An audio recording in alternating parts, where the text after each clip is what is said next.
Merci beaucoup, mesdames, mesdemoiselles et messieurs, chers amis téléspectateurs. Tolinga qui juste tout ça, la annonce était semaine oyo pour la émission ya Kafu Kafu. Et si quand nous avons meka pour la kisabino na bozindo sanction ya maman na biso balenda toko pesa pe bino quelques directives oyo essayé na biso bakimbangiste to se comporter vis-à-vis ya comportement ya batuloko la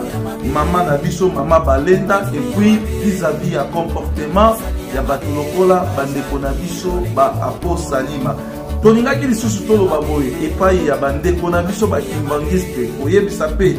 bandeko na biso ba papa apo salima na bato nyonso oyo bazali na église kimbangiste ba non kimbangiste ba oyo bakotaki oyebi ete ozali kimbangiste te mais ozali na kati ya lingomba ozali kozouer ba role moko boye ya ebele toningaki toyebisa bino ete engonga na bino ya solo batata bamama ekomi na suka toyingaki mpe lisusu toyebisa na baye bazali s'intéresser beaucoup plus na basango to bainformation oyo tozali kozwa yango epai ya leki na biso mama Francis Kabalenda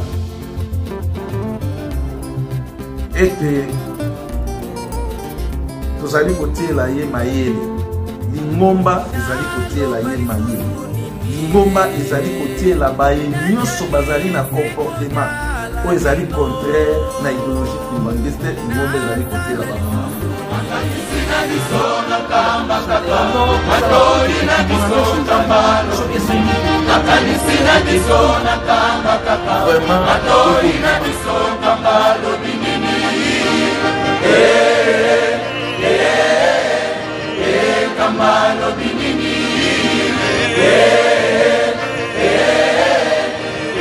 Kambalo